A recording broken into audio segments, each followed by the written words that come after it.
queridos amigos, queridos irmãos, sejam muito bem-vindos a mais um momento de prece do Lar de Fabiano de Cristo. Esse lar que diariamente nos acolhe nesses momentos preciosos de reflexão, de refazimento e de luz para os nossos espíritos tão necessitados. E neste momento, com muita gratidão nos nossos corações, procuremos elevar os pensamentos a Deus, a Jesus, em busca da quietude interna, procurando deixar os problemas do dia a dia do lado de fora, procurando essa conexão profunda para que possamos também receber as lições que necessitamos, bem como os fluidos benfazejos da espiritualidade amiga. E hoje a nossa reflexão será baseada no livro Caminho, Verdade e Vida, escrito pelo Espírito Emmanuel através do nosso querido Chico Xavier. O capítulo 140, que tem como título Para o Monte. Bem, inicialmente podemos pensar neste título, meus irmãos, Para o Monte. Quem sabe queira simbolizar algo com uma reflexão de buscar altitude, visto que é uma simbologia muito presente no Evangelho. Por exemplo, Jesus subindo ao monte. Bem, então fiquemos inicialmente com essa ideia de buscar altitude. Seguido, nós temos o versículo do qual Emmanuel se utiliza para a reflexão, que nos diz: então os que estiverem na Judéia fujam para os montes. São palavras de Jesus que se encontram em Mateus, capítulo 24, versículo 16. E aqui, lembramos que no capítulo 24, nós temos o sermão profético, que é uma das falas mais impressionantes do Cristo, mas extremamente desafiadora. É uma fala que trata desses quadros da transição planetária, desse fechamento de ciclo no qual nós nos encontramos. E aqui pensemos que está uma das belezas do estudo do Evangelho, com a chave do Consolador prometido, ou seja, o Espiritismo. Este é um tipo de mensagem que tem um sentido espiritual muito profundo. E mais, sem esse sentido espiritual, a mensagem fica sem sentido e sem propósito. Sigamos aos comentários de Emmanuel, ou melhor, a reflexão do benfeitor, que nos diz: referindo-se aos instantes dolorosos que assinalariam a renovação planetária, aconselhou o mestre aos que estivessem na Judéia procurar os montes.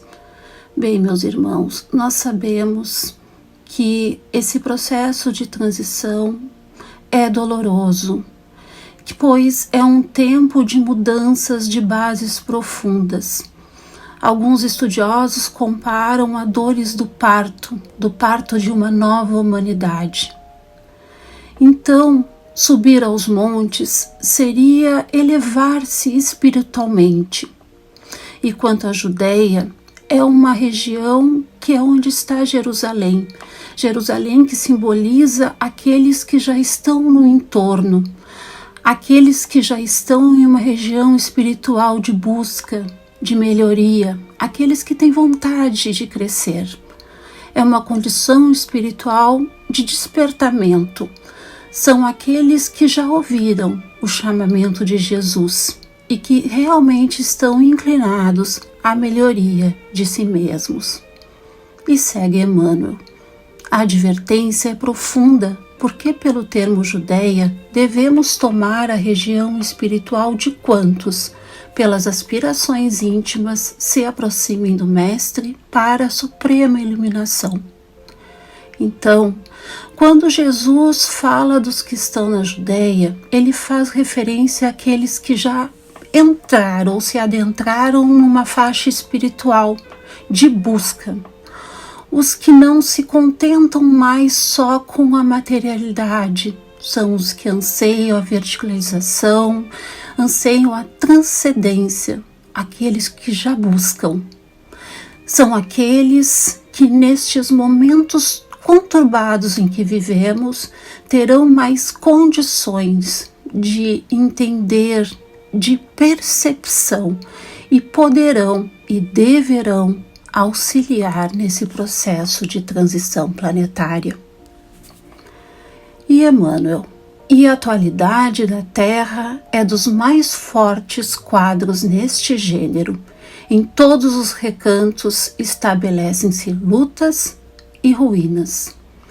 Bem, meus irmãos, vemos logo que é uma mensagem muito atual e percebemos que estamos a viver os tempos preditos. A impermanência, o tumulto, a confusão, as guerras. Se pensarmos, toda reforma é assim. Mesmo quando na nossa casa iniciamos uma reforma, tudo fica bagunçado, fora do lugar, com pó. E quando aquilo acaba, quando a casa está reformada, a gente vê que valeu a pena, apesar de tudo. Então essas lutas que nós vemos no plano físico, elas também acontecem no plano espiritual. São as entregas aos vícios, as disputas no campo das ideias, as lutas ideológicas que desviam tantos do bom senso, não é mesmo? E Emmanuel segue. Venenos mortíferos são inoculados pela política inconsciente nas massas populares. A Baixada está repleta de nevoeiros tremendos. Os lugares santos permanecem cheios de trevas abomináveis. Bem, são as nuvens, o nevoeiro das ilusões. São aqueles vícios que nos levam a caminhos falsos, religiões que ainda se encontram desfiguradas no seu modo de ser, no seu verdadeiro propósito. E vemos quantos absurdos já foram realizados pelas religiões em nome do Cristo.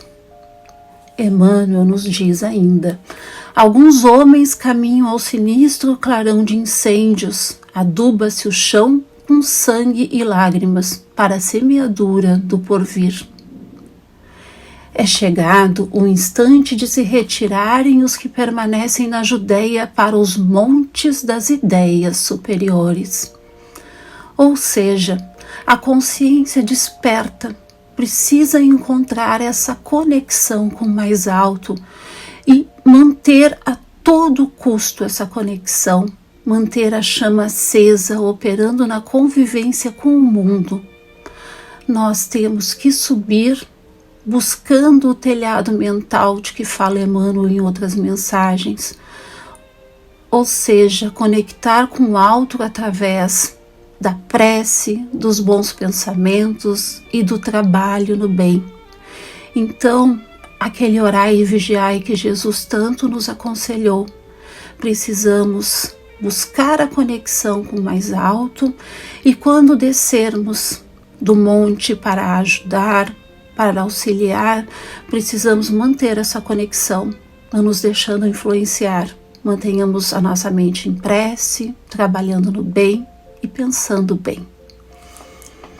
Emmanuel: é indispensável manter-se o discípulo do bem nas alturas espirituais sem abandonar a cooperação elevada que o Senhor exemplificou na terra, que aí consolide a sua posição de colaborador fiel, invencível na paz e na esperança, convicto de que, após a passagem dos homens da perturbação, portadores de destroços e lágrimas, são os filhos do trabalho que semeiam a alegria de novo e reconstroem o edifício da vida.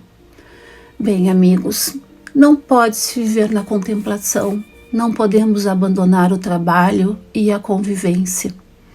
Aprender a ciência de descer sem perder a altitude espiritual. Isso é o que nos compete. Fácil? Não. Bem difícil, mas precisamos tentar. Fiel pelo comprometimento, é invencível na paz e na esperança, porque não está sozinho. Lembremos de mais uma frase do Evangelho: tudo pode naquele que me fortalece. Porque possamos ter certeza que depois da tempestade surge a bonança, depois da noite surge o alvorecer. E quanto a nós, que nós possamos seguir essas sugestões, digamos assim, desse benfeitor, possamos seguir as pegadas do Mestre através do seu Evangelho, que é farol luminoso e certo na evolução, no caminho para a luz, e que nós possamos então nos consolidar na condição de trabalhador fiel e possamos ser o veículo que vai trazer o céu para a terra. Que a paz de Jesus, nosso mestre amigo, nosso irmão maior, possa envolver o coração de todos nós, nos trazendo paz, esperança, fé e alegria. Que assim seja.